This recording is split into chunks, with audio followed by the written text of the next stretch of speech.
The American people did not vote for another new war, yet that is exactly what we're getting from the Trump administration. In fact, I remember Donald Trump promising repeatedly to not only end wars, but to not start any new wars and be the peace president.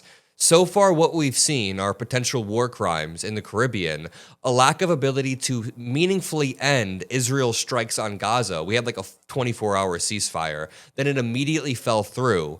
Really quickly, make sure you're subscribed to the Adam Mockler feed. We are going to be relentlessly punching back on this disinformation that is endlessly pushed by the right-wing ecosystem. So subscribe below. Thank you.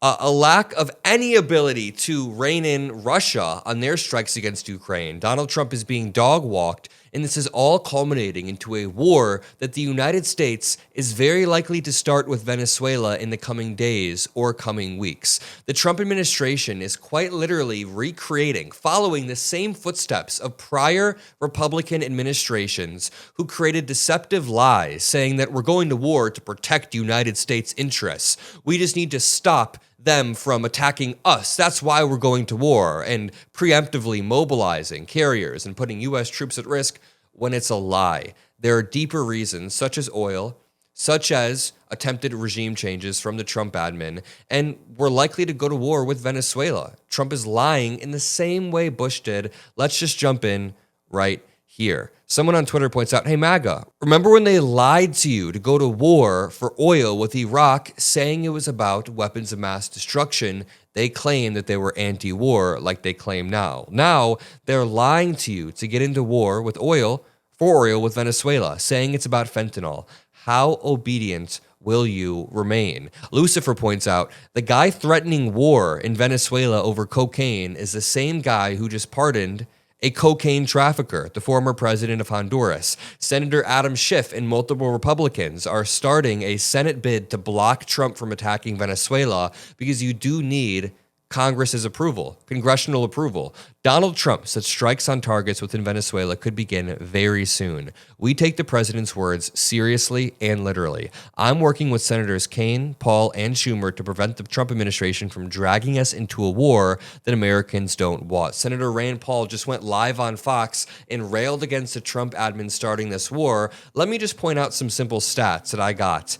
So the Coast Guard has intercepted 212 vessels since 2024, so over the past year or so, without having to use any lethal force whatsoever. There are mechanisms for intercepting these boats and arresting these people, but they found that 1 in 4 boats had no drugs whatsoever. So following that logic, there's a chance that at least one of the boats that the Trump admin has struck didn't have any drugs on it whatsoever. You do not need to use unnecessary disproportionate force because that in turn puts our troops at risk. Just think about it.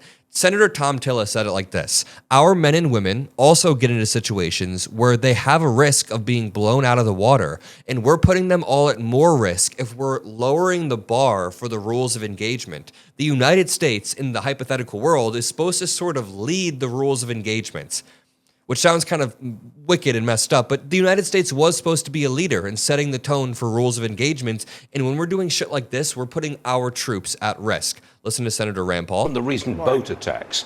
Are you okay with this huge military buildup? I know you don't like the boat attacks, I got that, but this is a huge military buildup. What do you think to that? I think the boat attacks are a prelude to an invasion of Venezuela. I don't like the idea of an offensive war. I like the idea of regime change. It's really one of the things I liked about Donald Trump was that he was against the Iraq war. He was against the war in Libya. He was against the war because often regime change leads to chaos and great expenditures both in lives and in treasure. So I hope that's not what's coming, but it certainly looks like it's a possibility. That is a Republican senator saying that the Trump admin is basically going against what they promised. The Trump admin lied. They are the same as the previous Republican administrations who are more than willing to go to war for resources, to strike people in the ocean and bend the rules for wicked, wicked reasons. Biden, as much as it wasn't perfect, he at least attempted to pull us out of Afghanistan. Trump is starting a new war. The Republican administration in power really does not care about poor people, just like prior Republican administrations. They're not different. Trump conned a lot of people. Friend of the show, Griffin Phil, wrote a really good piece about how we're very likely to go to war, and all indicators point to Trump not backing down. I'll link the rest of this write-up at the top line of the description. It's definitely worth a read. But he wrote, the president, meanwhile, has no love for socialism either. He's talking about how Marco Rubio is likely guiding a lot of this policy. It's like Stephen Miller guides the most extreme immigration policy. Marco Rubio hates socialism, so he guides the most extreme foreign policy. The president, meanwhile, has no love for socialism either, but is also deeply agnostic about ideology or dictatorship on the world stage. He wanted to make a deal with Kim Jong-un. He's no neocon ideological crusader. He is instead driven by a businessman's sensibilities. Trump prides himself on the ability to sniff out profit and find a good deal. He's also willing to play rough and take no prisoners if that's what it takes to get him the best deal. He says, I was struck by reporting last month that Maduro had offered to open up Venezuela to U.S. oil and gas companies